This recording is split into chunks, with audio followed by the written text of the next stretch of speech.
Hai, sahabat YT Artikel 2. Apa kabar kalian semua? Semoga kalian semua dalam keadaan sehat. Amin. Sebelum melanjutkan ke ceritanya, jangan lupa tinggalkan like, komen, dan subscribe. Karena dengan like dan komentar kalian, yang semakin membuat admin semangat mengupload lanjutan ceritanya.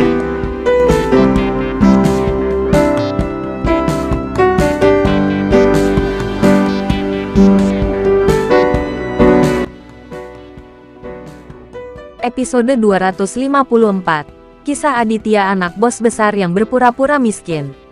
Aditya tidak sekeras itu, dan Charlie tidak melakukan kejahatan apapun akhir-akhir ini. Jadi tentu saja Aditya tidak akan memukulinya. Tapi Charlie tidak tahu harus berbuat apa. Dia dianiaya oleh Aditya sekarang, dan dia sudah memiliki bayangan psikologis pada Aditya. Dan ketika dia melihat Aditya, kakinya lemas. Tuan Aditya, mengapa Anda tidak berbicara? Charlie dengan berani bertanya lagi. Charlie bertemu Aditya seperti tikus bertemu kucing. Aditya melihat Charlie seperti ini. Aditya mau tidak mau merasa sedikit lucu. Tampaknya Charlie benar-benar ketakutan memikirkan hal ini. Aditya tiba-tiba punya ide. Charlie, kamu cukup berani. Aditya tiba-tiba berteriak keras. Celepuk, kaki Charlie melunak hampir karena naluri. Dan dia berlutut di depan Aditya. Tuan Aditya, kamu tidak bisa salah paham padaku. Aku benar-benar tidak melakukan apa-apa tentang wajah istrimu kali ini. Aku memperlakukannya dengan sepenuh hati. Charlie buru-buru menjelaskan kepada Aditya, yang mengira Aditya akan salah paham padanya. Melihat situasi ini, Aditya merasa percaya diri. Sepertinya Charlie benar-benar tidak berani menyentuh wajah Farah lagi. Baru saja Aditya hanya ingin menipu Charlie. Aditya sangat puas dengan hasilnya. Tapi Aditya tidak ingin membiarkan Charlie pergi seperti ini. Jadi lebih baik berhati-hati. Apakah kamu bergerak atau tidak? Kamu tahu itu di dalam hatimu. Singkatnya, jika ada yang salah dengan istriku, aku akan mengupas kulitmu. Teriak Aditya. Tidak, saya benar-benar tidak melakukan itu, Tuan Aditya. Aditya tidak mempersulit Charlie lagi, dan berkata kepadanya, bangun, kamu tahu Prasetyo. Bantu dia menyembuhkan lengan dan kakinya. Charlie baru saja memusatkan perhatiannya pada Aditya. Baru kemudian dia melihat Charlie terbaring di panel pintu. Tuan Prasetyo, kamu, ada apa denganmu? Charlie bertanya pada Prasetyo dengan heran. Prasetyo tidak memiliki kesan yang baik tentang Charlie. Jadi dia memalingkan muka dan mengabaikan Charlie. Kamu tidak boleh bertanya. Sembuhkan lengan dan kaki Prasetyo, dan akan menebusnya, kata Aditya kepada Charlie. Setelah mendengar kata-kata Aditya, Charlie cukup bersemangat. Dia ingin pergi dari sini bahkan dalam mimpinya. Bagaimana mungkin dia tidak ingin berjasa dan menebus kejahatannya? Baiklah Tuan Aditya, saya pasti akan menyembuhkan Prasetyo. Saya tidak akan mengecewakan Anda. Charlie berkata dengan percaya diri kepada Aditya. Aditya tidak pernah meragukan keterampilan medis Charlie. Bahkan jika Charlie bukan apa-apa, dia tidak dapat menyangkal keterampilan medis orang ini.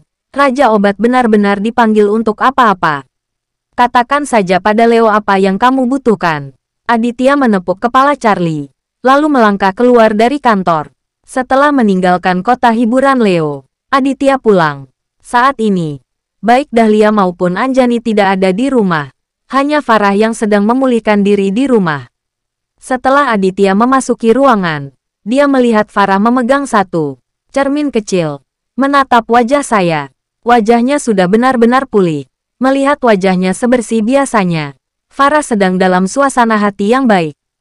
Melihat Aditya kembali, Farah berdiri untuk menemuinya, dan langsung memeluk Aditya.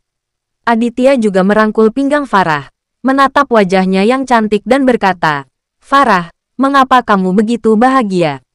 Ya harus bahagia dong. Apakah tidak bisa bahagia? Wajahku benar-benar sembuh.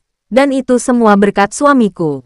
Farah tersenyum pada Aditya. Melihat Farah sangat bahagia, Aditya juga dalam suasana hati yang baik. Dan berkata kepadanya dengan lembut, apakah kamu bosan di rumah? Aku akan mengajakmu jalan-jalan. Dan omong-omong, lihatlah villa. Hari ini saya akan melihat villa. Farah sangat bersemangat. Dia selalu bermimpi bahwa villa akan dibangun dengan cepat, dan kemudian dijual dengan harga tinggi untuk memenuhi keinginan terakhir ayahnya. Oke, ayo pergi dan lihat, kata Farah. Setelah merapikan, dia mengikuti Aditya keluar. Aditya mengemudikan mobil dan membawanya ke lokasi pembangunan villa.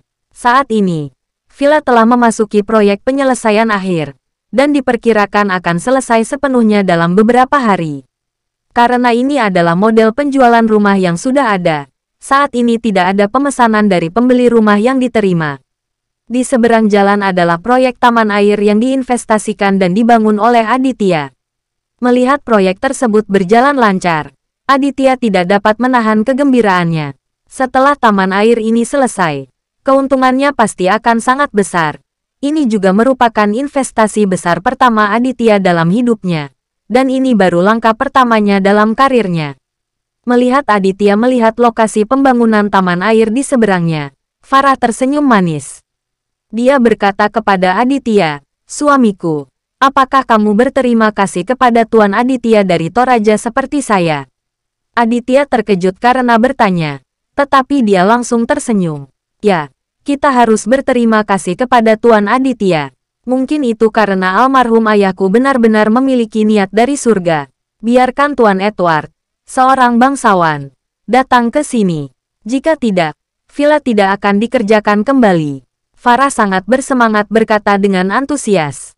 "Aku tidak tahu mengapa istriku sangat percaya tahayul." Aditya tersenyum pada Farah dan merangkul bahunya. Farah meringkuk tubuhnya ke pelukan Aditya dan berkata dengan senyum malu, "Tidak apa-apa jika kamu tidak percaya tahayul. Pikirkanlah, Tuan Muda Edward dari Toraja tidak hanya datang untuk berinvestasi di taman air, tetapi juga bertanya kepada saya untuk membantu kami membangun villa.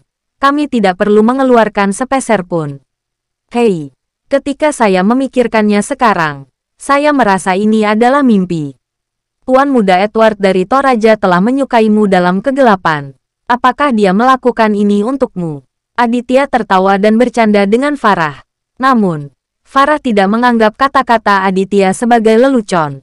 Melihat Aditya mengatakan ini, Farah tertegun sejenak, lalu berkata, "Suamiku, jangan katakan itu lagi. Apakah kamu tidak tergoda?" Aditya menatap Farah dan bertanya dengan serius. Wajah Farah sedikit tenggelam. Dan untuk Aditya, apakah istrimu adalah tipe wanita yang menyukai harta dan memuja uang? Jika Tuan Edward benar-benar memiliki tujuan yang tidak murni, maka saya lebih suka tidak memberi membangun villa daripada aku membutuhkan bantuannya.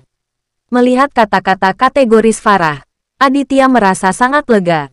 Sepertinya cinta istri saya benar-benar tidak sia-sia. Di mana saya bisa menemukan istri seperti itu? Memikirkan hal ini, Aditya menyentuh hidung Farah, tersenyum dan berkata, "Kamu benar. Tuan Muda Edward benar-benar memiliki tujuan yang murni untukmu. Dia sangat mencintaimu." "Kamu." Farah menatap tajam. Dengan melirik Aditya, dia melepaskan diri dari pelukan Aditya. "Jika kamu ingin melakukan ini lagi, aku akan marah. Bagaimana kamu bisa seperti ini? Istrimu dirindukan oleh pria lain, dan kamu sangat bahagia," kata Farah. Itu menunjuk dahi Aditya. Aditya tersenyum dan meraih tangan Farah, dan berkata dengan lembut padanya, "Oke, Farah, aku bercanda denganmu. Ayo masuk dan lihat." "Ya." Farah mengangguk, berpegangan tangan dengan Aditya. Mereka memasuki departemen proyek villa. Saat ini, di departemen proyek, Felicia sedang bekerja di sini. Melihat proyek itu akan segera selesai, Felicia juga sangat bersemangat. Akhirnya, dia memenuhi kepercayaan besar Aditya. Berkat Aditya dia bisa mendapatkan proyek ini. "Aditya, kamu datang." Felicia dengan cepat berdiri dan menyapa Aditya dan Farah. Farah melihat bahwa Felicia sangat cantik dan sangat akrab dengan Aditya. Dia tidak bisa menahan perasaan cemburu di hatinya. Aditya tidak memikirkan apa-apa. Dia dan Felicia adalah teman sekelas lama, dan hubungannya selalu murni. Tidak ada niat menyeleweng di hatinya. Jadi dia secara alami sangat tenang. Setelah mengobrol dengan Felicia untuk beberapa patah kata, Felicia berkata kepada Aditya, "Ayah saya sedang mengawasi lokasi konstruksi. Saya akan memanggilnya." Felicia mengangguk ringan. Dan dia diam-diam melirik Farah. Merasa sangat tersentuh di hatinya. Pantas saja Aditya begitu berdedikasi. Istrinya sangat cantik. Aditya mengobrol sebentar dengan Felicia. Lalu pergi bersama Farah. Karena Aditya tahu betul bahwa Felicia memikirkannya. Jadi dia membawa Farah untuk mengobrol dengan Felicia. Aditya merasa semakin canggung saat mereka mengobrol. Sudah lama sejak Aditya menghabiskan waktu dengan Farah seperti hari ini. Jadi Aditya tidak terburu-buru untuk pulang dan pergi berbelanja dengan Farah lagi. Setelah makan malam di luar, hari sudah gelap dan larut. Sayang, ayo pulang. Farah melihat waktu dan berkata kepada Aditya. Aditya masih sedikit tidak puas. Tetapi Farah ingin pulang. Jadi dia tidak punya pilihan selain kembali. Keduanya baru saja akan masuk ke dalam mobil dan kembali. Tetapi pada saat ini, Dahlia menelepon. Bu. Ada apa? Farah bertanya setelah menjawab telepon. Suara Dahlia yang ketakutan dan tergesa-gesa terdengar dari ujung telepon. Farah, di mana kamu? Ibu dipanggil. Dan seseorang akan membunuhku. Datang dan selamatkan aku. Bersambung.